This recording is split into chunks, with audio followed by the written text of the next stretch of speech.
కావేరి విషయంలో భారతి ఆంటీకి ఒక్కసారిగా పెద్ద షాక్ ఎదురవుతుంది. కావేరి ఇక నా వల్ల కాదు, నా కూతురిని పక్కన పెట్టుకొని నేను వేరే వాళ్ళలాగా ఉండడము, నా కూతురికి ప్రేమను పంచలేకపోవడం నా వల్ల కావడం లేదు ఆంటీ. మీరు ముందు ఆ శ్రేయోభిలాషులకి ఫోన్ చేయండి. ఇంకా ఎన్ని రోజులు ఇలాగా ఈ ఉషగా ఉండడం నా వల్ల కాదు అని చెప్పేస్తుంది.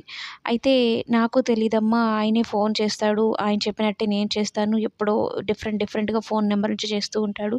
ఈసారి ఫోన్ చేస్తే నేనే అడుగుతానులే అన్నట్టు చెప్తుంది.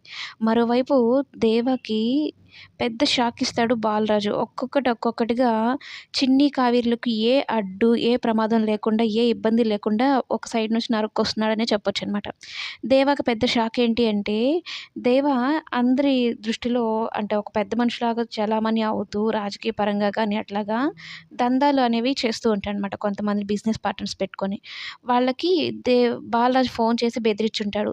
మీ పనులన్నీ మీరు మానుకుంటారా? లేదా మీ దందాలవన్నీ లేదంటే పోలీసులకి అప్పచెప్పమంటారా? మీరు చేసేటియన్నీ నాకు తెలుసు అని బెదిరిస్తాడనమాట. ఆ విషయమే వచ్చి చెప్తారు. ఇంక మీతో మేము పార్ట్నర్‌షిప్ వదులుకోవాలనుకుంటున్నాము.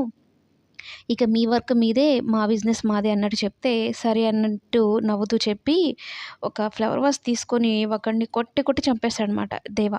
ఒక్కసారిగా అందరూ షాక్ అయిపోతారు. నన్నేమన్నా కమెడియన్ అనుకుంటున్నారా మీరు? నేను విలన్ని ఎంత సునాయాసంగా చంపగలనో మీకు తెలియంది కాదు గదా! ఇంక బోండి, ఇంక చేసుకోబోండి మీ బిజినెస్‌లంటూ వార్నింగ్ ఇస్తాడు. ఆ దెబ్బతో అందరూ భయపడిపోతారనమాట. అలాగే ఆ అజ్ఞాతవాసి ఎవరో కూడా కనుక్కోండి అంటే తన అనుచరులకి చెప్తాడనమాట. ఇక భారతి ఆంటీకి గూడా అర్థమైపోతుంది. ఇక ఉష ఎక్కువ రోజులు ఉండలేదు. కావేరిలాగా బయటపడిపోక తప్పదు.